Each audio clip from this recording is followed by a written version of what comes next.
నమస్కారం అండి అందరికీ. మరి నేను చెప్పేది వినండి, కొంచెం మరి జాగ్రత్తగా వినండి, స్కిప్ చేయకుండా వినండి. అయితే మరి ఏపీలో ప్రజెంట్ ఎలక్షన్స్ జరుగుతున్నాయి. మరి సీఎం ఎలక్షన్స్ జరుగుతున్నాయి. ప్రస్తుతం అయితే ఏపీలో మరి వైసీపీ పరిపాలన జరుగుతోంది. మరి జగన్మోహన్ రెడ్డి గారు సీఎంగా ఉన్నారు. మరి ఆయన మరి పదవికి వచ్చిన తర్వాత అనేక పథకాలు ప్రవేశపెట్టాము. పేదవారిని మేము పట్టించుకున్నాము. పేదవారి గడప గడపకి పథకాలను తీసుకెళ్ళాము. వాళ్ళందరికీ మేలు చేశామని చెప్తున్నారు. మరి నిజమే అది. చాలా వరకు మరి వాళ్ళ పథకాలు పేదవాళ్ళకి మేలు జరిగినాయి. మరి ఆయన పదవికి వచ్చి రాగానే వాలంటీర్ వ్యవస్థను నియమించుకున్నారు. పరిపాలనా సౌలభ్యం కోసం మరి సచివాలయాలను ఏర్పాటు చేశారు. దాని ద్వారా సమస్యలను పరిష్కరిస్తామని చెప్పారు. ఓకే, చాలా వరకు జరుగుతున్నాయి. కానీ మీరు ప్రవేశపెట్టిన పథకాలు పేదలందరికీ అందనియా లేదా అని మీరు ఎంక్వైరీ చేసుకోలేదు. అయితే మీరు ప్రవేశపెట్టిన పథకాలు చాలామంది పేదవారికి అందుబాటులోకి రాలేదు. ఎందుకంటే అర్హులైన పేదవారు చాలామంది నష్టపోయారు.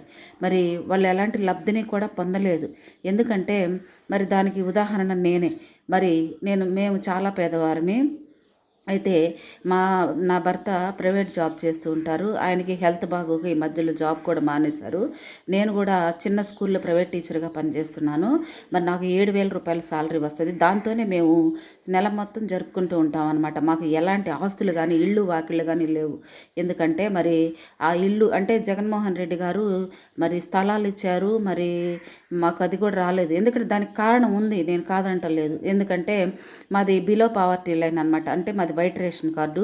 మరి ఆ వైట్ రేషన్ కార్డులో ఇంతకుముందు మా మరిది గారు మా రేషన్ కార్డులో ఉన్నారు. ఎందుకంటే మా అత్తయ్య గారు మా మామగారు లేని కారణం చేత మరి అబ్బాయి పేరు మా కార్డులో రాయించుకోవాల్సి వచ్చింది.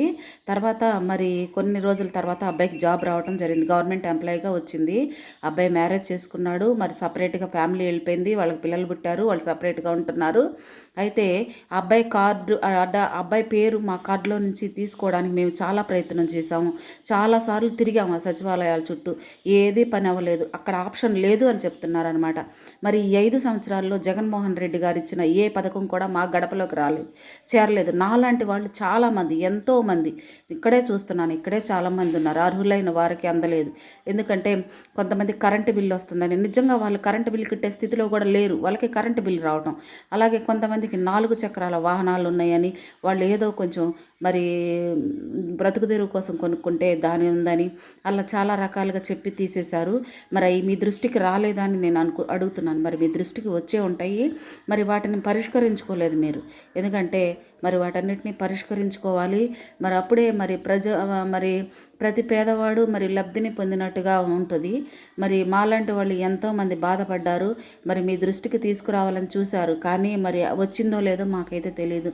మరి ఈసారి మరి దయచేసి మరి మీ ప్రభుత్వం వస్తే కనుక ఇలాంటి ఇబ్బందులన్నీ మరి ప్రజలకు లేకుండా చేయండి. మీ దగ్గర వాలంటీర్ వ్యవస్థ ఉంది. మరి సచివాలయాలు ఉన్నాయి. వాళ్ళని ఇంటికి పంపండి, ఇళ్ళకి పంపండి. వాళ్ళు నిజంగా అర్హులో కాదు అనే విషయాన్ని కనుక్కొని మాత్రమే నిజంగా అర్హులైతేనే మరి వాళ్ళని ఎలిజిబుల్ చేయండి. మరి మాలాంటి వాళ్ళని మీరు వదిలేయకండి. ఈసారి మీ ప్రభుత్వం వస్తే కనుక కొద్దిగా మాలాంటి వాళ్ళని కూడా మీరు సహాయం చేయండి. మమ్మల్ని కూడా పట్టించుకోండి. మాలాంటి పేదవారిని కూడా మీరు చూడండి. మరి వాళ్ళకి పని అయ్యే విధంగా మీరు చూడండి. ఇది చేస్తారని నేను కోరుకుంటున్నాను. మరి ఈ వీడియో చూసే వాళ్ళందరూ కూడా మరి ఈ వీడియోని షేర్ చేయండి. ఎందుకంటే మరి చాలామంది చూడటం వలన మరి అక్కడికి వెళ్తే ఈ విషయం 10 మంది పేదవారికైనా మనం సహాయం చేయగలిగే వాళ్ళం అవుతాము. మనం వాళ్ళకి సహాయం చేసిన వాళ్ళం అవుతాము. 10 మంది పేదవాళ్ళైనా లబ్ధి పొందితే మరి మనకే మంచిది. కాబట్టి ఈ వీడియో చూసే వాళ్ళందరూ కూడా మరి ఈ వీడియోని షేర్ చేయండి, మరి లైక్ చేయండి, మరి అందరికీ తెలియచేయండి. Thank you.